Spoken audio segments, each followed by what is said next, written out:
ऐका मी शेतकरी म्हणून बोलतोय, संघटना म्हणून बोलतोय. बांधव साहेब ऐका ना, ऐका ना, ते बात बाजूला ठेवा.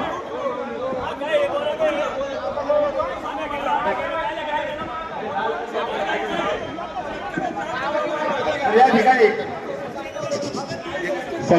एक मिनिट सगळ्या नेते मंडळींना विनंती आहे, तुम्हाला सगळ्या एक मिनिट चांगले दिवस येणार असते ना.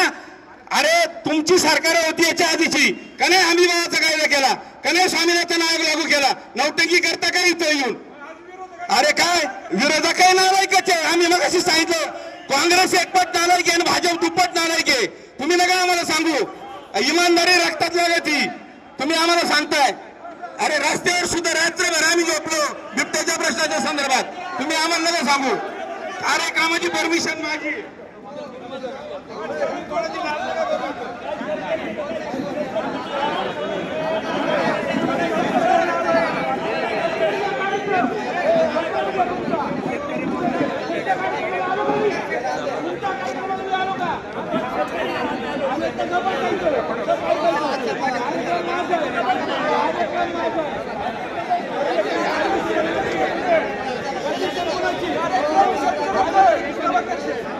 हॅलो हॅलो हॅलो सर्वांना विनंती आहे की शांतता राखा.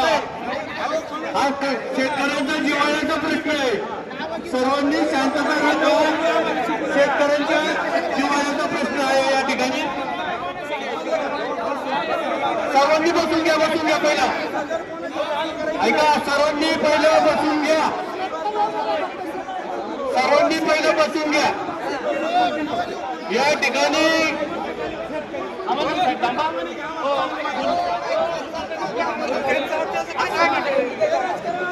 शेतकऱ्यांचं आंदोलन आहे, शेतकऱ्यांच्यासाठी होईल. या ठिकाणी सर्व शेतकऱ्यांना विनंती, आपण खाली बसून घ्या आणि या ठिकाणी फक्त शेतकरीच बोलतील. आता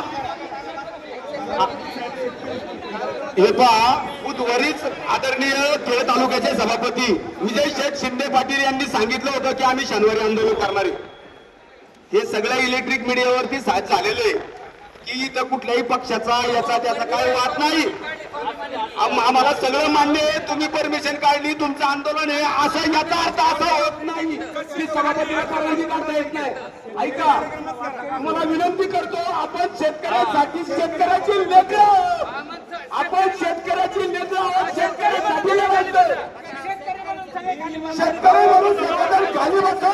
ऐका, हा वादविवाद घालला का याचाच परिणाम आहे. सरकार बघतोय आपल्याला वादविवाद पाहूनच सरकार हे आपल्याला गोंधळात समजते. आणि हे बघा, एवढी मिरची कोणत्या पक्षाच्या लोकांना जमवायची काय गरज नाही. हे वास्तव सत्य आहे, एक लक्षात घ्या. हे बघा, हे विचार मांडण्याचे मला अधिकार आहे. तुम्ही बोलायचं नाही, मी कोणाचं नाव घेत नाही, कुठल्या पक्षाचे कोण असतील मला काही घेणं नाही त्याच्याशी. हे वास्तव सत्य आहे की या आधी देखील स्वामीनाथन आयोग काँग्रेसच्या काळामध्ये नेमला. ही